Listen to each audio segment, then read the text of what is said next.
이 시간 저희들이 창세기 46, 47장 두 장의 말씀을 읽었습니다.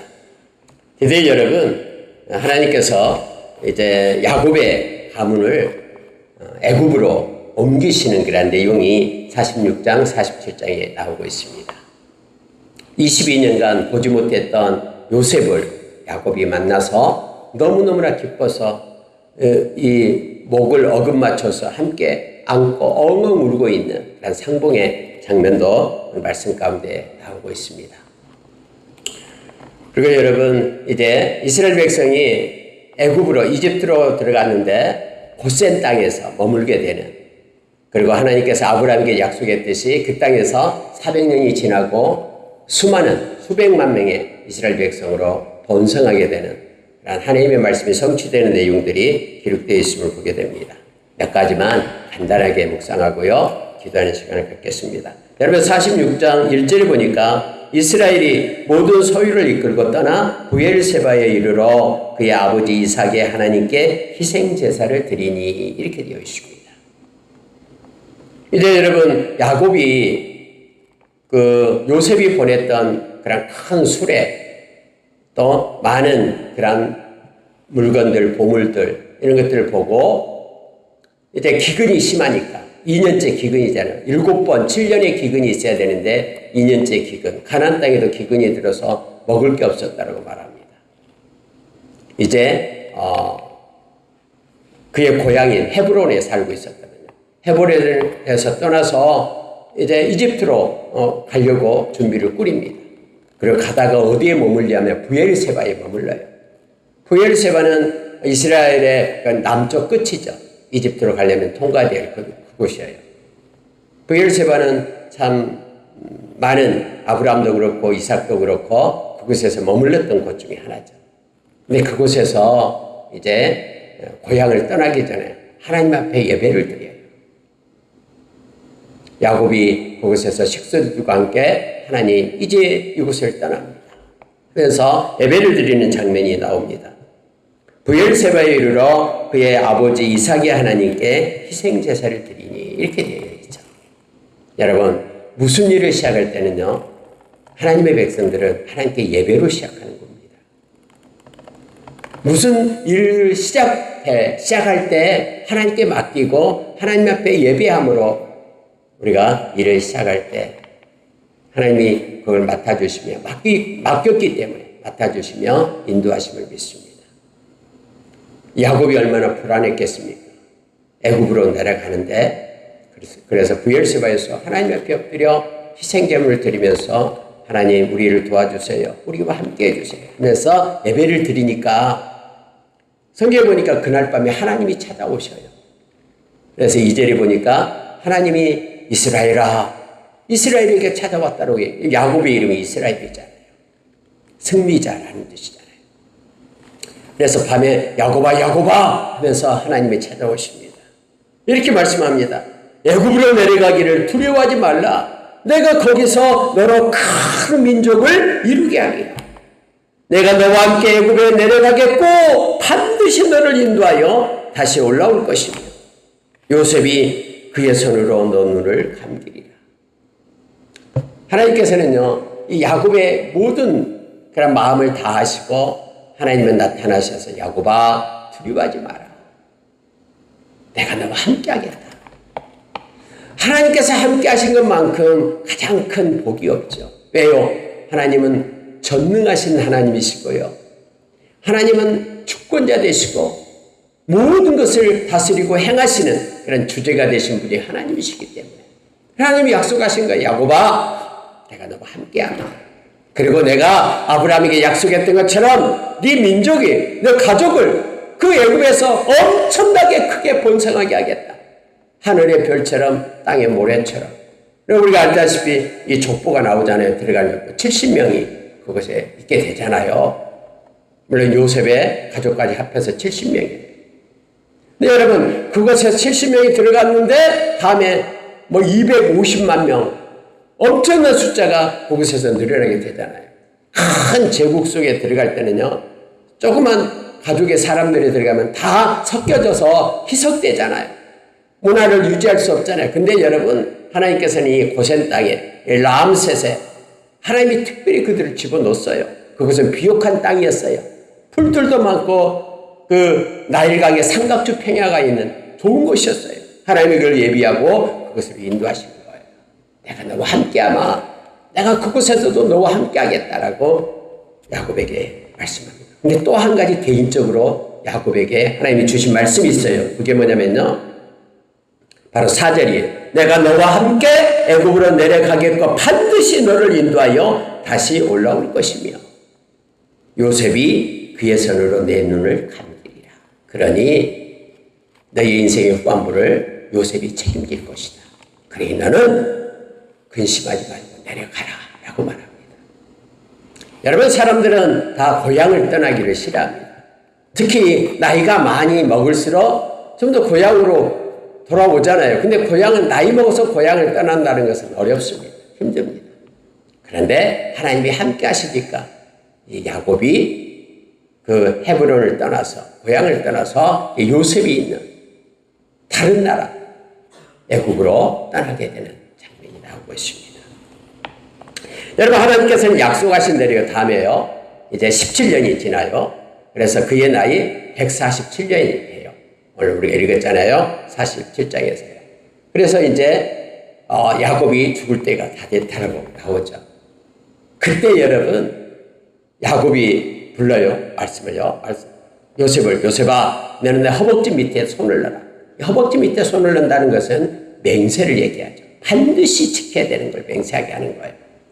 나 이곳에서 장사 지내지 마라. 나를 저 가나안 땅 헤브론에 있는 그 땅, 우리 아브라함이 있고 또 이삭이 있는 그 땅에 나를 장사해달라고 부탁을 합니다. 왜요? 하나님께서 오늘 이 약속을 했기 때문에요. 46장 4절에서 요셉이 그의 손으로 너의 눈을 감길 것이고 반드시 너를 인도하여서 올라오게 될 것이다. 그래 그 시신이요. 다음에 죽었을 때 애굽에서부터요 헤브론까지 그의 시신을 들고 이 생애가 나가요까지. 이 말씀 때문에요. 이렇게 해서 여러분, 그러면 이제 야곱이 그 식솔들을 데리고 들어가는데 누구가 들어갔을까? 이름이 한 명 한 명 다 적고 있어요. 여러분, 이때가 지금 언제인지 아십니까? 지금으로부터 말하면 약 4,000년 전이에요. 우리나라는 역사도 없었을 그때 4,000년 전이에요. 참 알지 못하는 고조선 그 뒤쪽이죠. 4,000년 전. 근데 그들의 이름을 다 적고 있어요. 거기에 들어갔던 이름 70명의 이름을 다 기록하고 있으면 보게 됩니다. 이 놀랍지 않습니까? 이 세상에 지금 70억 이상의 인구가 있어도요. 하나님께서는 저와 여러분의 이름을 부르십니다. 다 알고 계셔요. 별들의 수를 세시고요. 머리털까지도 세심바 되고요. 우리 주님은 선한 목자여 가지고 우리의 이름을 부르고 계셔요. 이들의 이름을 하나하나 여기다가 기록해 놓으면서 내가 그들을 뽑아서 지금 애굽 땅으로 들어보낸다라고 하나님이 말씀하고 있는 거예요. 사람은 우리를 우습게 볼 줄 몰라요. 어떤 사람 우리들 기억 못해 사람이 너무나 많아요. 그럼에도 불구하고 우리 하나님은 우리를 너무나 사랑하셔서 당신의 아들을 주어 우리의 생명을 사셨어요. 그래서 우리는 정귀하고 보배로운 자입니다. 그래서 늘 하나님은 이 70명의 이름을 기록하면서 내가 그들을 불러서 그들을 애굽 땅에 보냈다라는 거예요. 여러분, 야곱이 행한 게 없잖아요. 하나님께서 말씀하시고 말씀대로 지금 이끌고 있는 것을 보게 됩니다. 먼저 요셉을 보내고 22년이 지난 다음에 그래 야곱의 가족들을 그곳으로 이동시키고 있는 것을 보게 됩니다. 그래서 여러분, 레아에게서 난 숫자가 33명이고요. 그 다음에 레아의 그 몸종이었던 실바에게서 난 사람이 16명이고요. 그리고 라헬이 난 그런 사람들이 14명, 그리고 라헬의 몸종이었던 비라에게서 난 사람이 7명, 66명, 또 거기에 있던 거기 요셉의 가족들 합해서 70명. 이렇게 성경은 기록해 주고 있습니다. 자, 이제 여러분 29절 보세요. 요셉이 그의 수레를 갖추고 고센으로 올라가서 그의 아버지 이스라엘을 맞으며 그에게 보이고 그의 목을 어긋맞춰 안고 얼마 동안 울매 이스라엘이 요셉에게 이르되 내가 지금까지 살아있고 내가 네 얼굴을 보았으니 이제 죽어도 족하도다.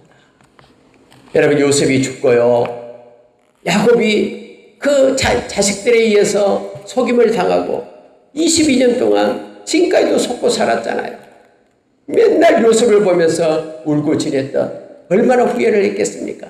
내가 왜 요셉을 형들한테 보내가지고 그냥 내비둘 것을 보내가지고 짐승에게 세상에 찢겨 죽고 하면서 얼마나 눈물 지었을까요? 근데 22년 동안 요셉을 만나자마자 안고 얼마 동안 울었다라고 표현하고 있잖아요. 진짜 눈물이 날 때까지 다 운 거예요. 지난 날을 뒤돌아보면서. 여러분, 요셉도 얼마나 이 고향집을 잊기 위하여 므낫세, 나 잊어버리겠다. 우리 고향 잊어버리겠다. 아버지 그 가족 잊어버리겠다. 형제들 잊어버리겠다. 얼마나 마음이 아팠으면 그랬어요. 그래서 므낫세라는 이름을 지었었잖아요. 근데 그들이 상봉을 합니다. 이런 좋은 일이 야곱에게 인생의 후반부에 있는 거예요. 이 시간에 간절히 원하기는 여러분과 저의 인생의 후반부가 하나님의 놀라운 그러한 일들로 행복한 그런 순간들이 많이 이어지기를 원합니다. 김혜재와 모사 되신 하나님께서 우리 인생 가운데 당신의 약속을 풀어내는 그런 놀라운 역사가 있기를 예수의 이름으로 축원합니다. 여러분, 이스라엘이 요셉에게 하는 일을 보세요. 이제 나 죽어도 족하다. 너 얼굴 봤으니 이제 죽어도 된다. 라고 그의 한 맺힌 그의 마음을 이곳에서 풀어내고 있음을 보게 됩니다. 우리의 마음 가운데 있는 간절한 소원, 빌립보서 2장 13절의 말씀처럼 우리의 마음속에서 행하시는 하나님께서, 우리의 소원을 주고 행하시는 그 하나님께서 우리 인생 중에 우리의 소원이 성취되는 놀라운 역사가 있기를 원합니다. 여러분이 이제 바로를 만나러 갑니다. 바로를 만나러 갈 때 5명만 데리고 가요. 바로가 그때는 제국의 왕이었잖아요. 이 바로가 직업이 뭐냐라고 물으면은 그냥 목축하는 사람입니다라고 대답하십시오라고 말해요. 그러면서 이 말을 해요. 자, 34절 마지막에 보니까 애굽 사람은 다 목축을 가증히 여기나니 당신들이 고센 땅에서 살게 되리이다. 그러니까 고센 땅에는 이렇게 초장이 많아가지고 목초지가 많아가지고 그곳에 양떼 소떼를 이렇게 칠 수가 있어요. 그러니까 직업이 뭐냐 그러면은 목축을 하는 사람이다. 이렇게 대답하라 라고 말합니다. 근데 성경에 보니까 이 말이에요. 애굽 사람은 목축을 가증히 여기나니. 왜 그러냐면요, 그때 당시 여러분 미신이 있었는데 힉소스라는 신이 있었어요.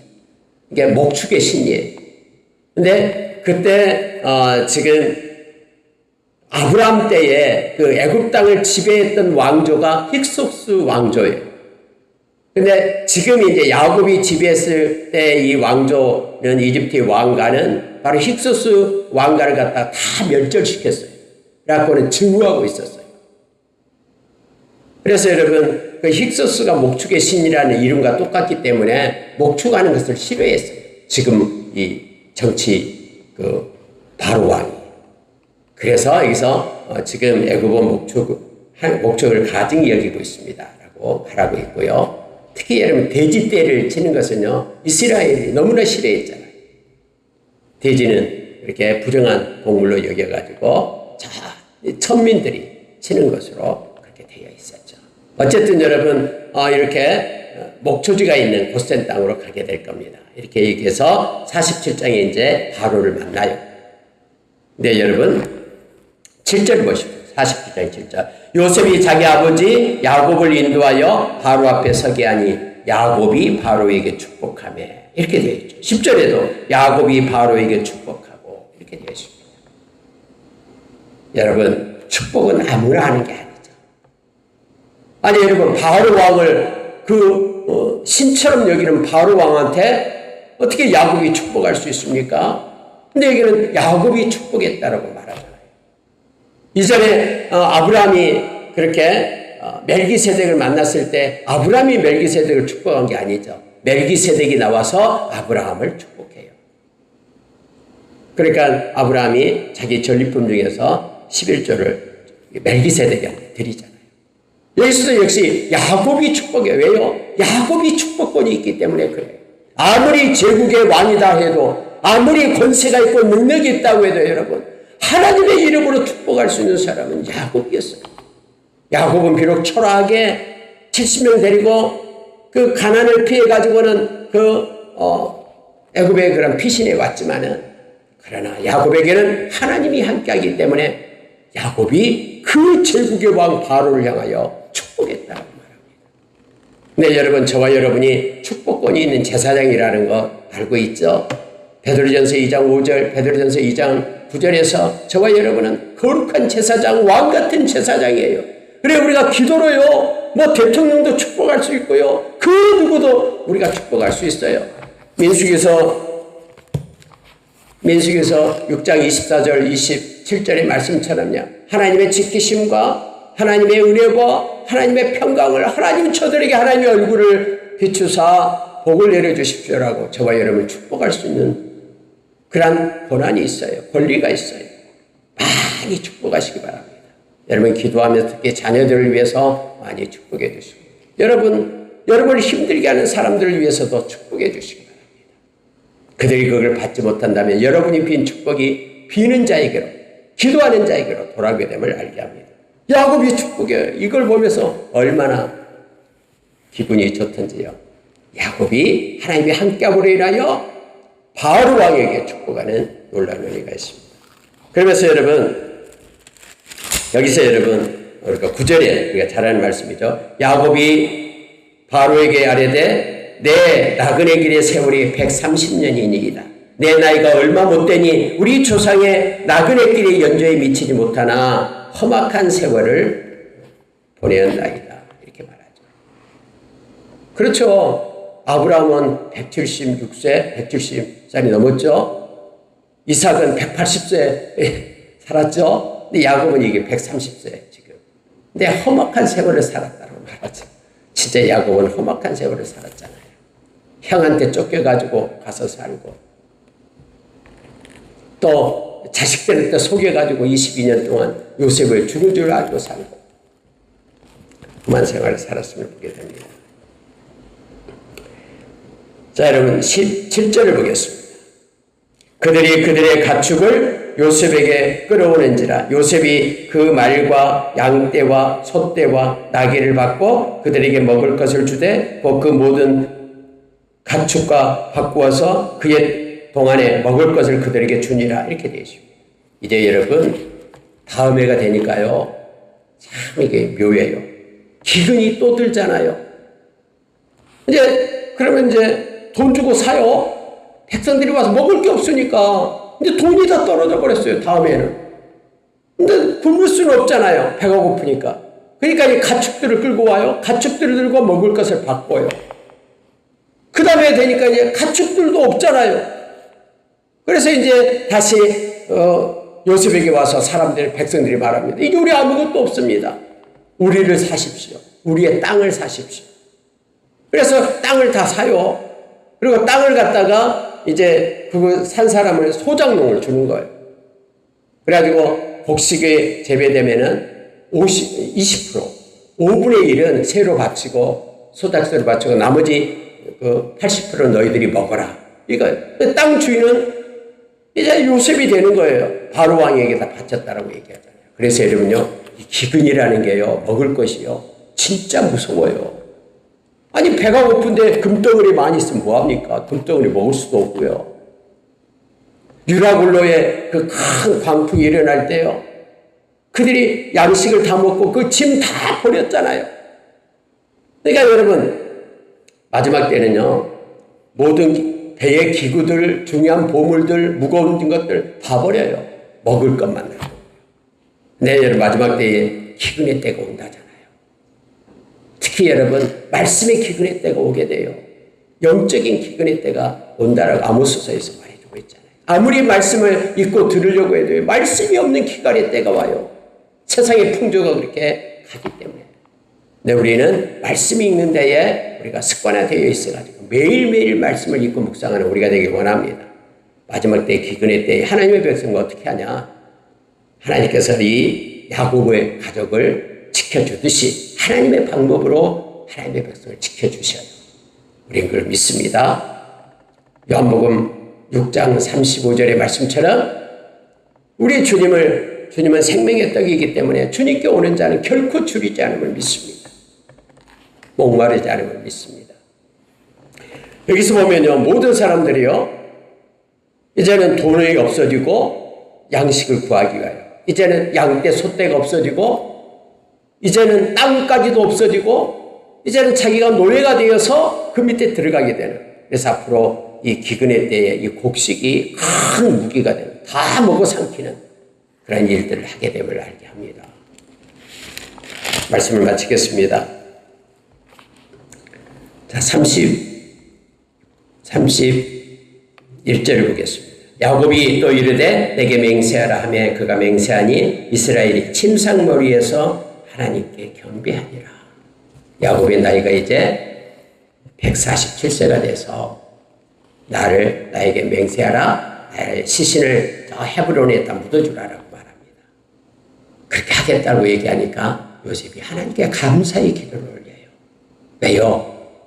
17년 전에 하나님께서 브엘세바를 떠나기 전에 약속했던 아까 말씀 때문에 하나님 앞에 겸비합니다. 그래서 이스라엘이 침상머리에서 하나님께 겸비하니라, 이 구절을 써놔요. 하나님은 말씀대로 되는군요. 어쩌면 요셉은 아니 아버지, 내가 이 애굽 땅에서 가장 큰 권세 있는 자입니다. 이곳에 가장 명당 자리에 아버지를 모시겠습니다. 그래야지 우리가 자주 가서 보죠. 이렇게도 말할 수도 있다. 근데 이 요셉이 맹세를 해요. 그렇게 하겠습니다. 그리고 다음에 이제 야곱이 죽을 때에 그렇게 시신을 헤브론에 묻는 내용이 나옵니다. 하나님은 말씀대로 됩니다라고 하나님 앞에 경배하고 있는 야곱의 기도로 47장이 마무리되게 됩니다. 말씀 마치겠습니다. 이제 여러분 곧 창세기가 끝납니다. 야곱의 축복기도가 나오고 곧 끝나게 되는데요. 하나님께서는 한 분 정하시고 말씀하시고 약속하신 것은 반드시 지키셔요. 히브리서 6장의 말씀처럼. 그래서 공의의 하나님이십니다. 저와 여러분을 보호하시되 끝까지 지켜주시고 보호하신다고 약속했습니다. 하나님은 저와 여러분을 버리지 않습니다. 아무리 험한 세상이 오도 기근의 때가 온다고 해도 저와 여러분 하나님이 지키시고 먹이시고 인도하십니다. 오늘 하루도 하나님은 저와 여러분을 안고 업고 동행해 주십니다. 하나님을 찬양하며 하나님께 영광 돌리기를 원합니다. 함께 기도하겠습니다. 하나님 아버지 감사합니다. 잠시 동안 이 세상에 살아가지만 하나님은 당신의 백성을 보존하시고 이끌어 주심을 믿습니다. 아브라함에게 약속하셨던 대로 하나님은 삶 가운데 하나님이 함께 하시며 임재하시며 하나님의 계획하시며 하나님 모든 것을 연출하시며 하나님이 이끌어 주심을 감사합니다. 우리의 인생의 무대를 하나님이 경영해 주심에 감사합니다. 열방마스크스가 모든 권속들 한 생명 한 생명 저들의 인생을 이끌어 주셨기를 원합니다. 이 세상에서의 삶은 아버지의 순례의 길, 나그네 길 가운데 수고와 아버지의 험악한 삶뿐이지만 그러나 우리가 이 세상에 속한 자가 아니라 하나님께 속한 자로서 하나님이 안고 업고 우리를 인도해 주심에 감사합니다. 야곱에게 하나님이 나타나 주셔서 내가 너와 함께하리라, 놀라지 말라, 두려워하지 말라 하면서 이끌어 주셨듯이 우리 각자에게 주님 오셔서 우리를 안고 우리와 동행해 주셨길 원합니다. 우리를 지키시고 우리를 붙잡아 주시옵소서. 생명싸게 우리를 싸시고 보존해 주시옵소서. 주님이 인도해 주시면 감사합니다. 영광받아 주시옵소서. 예수님 이름으로 기도합니다.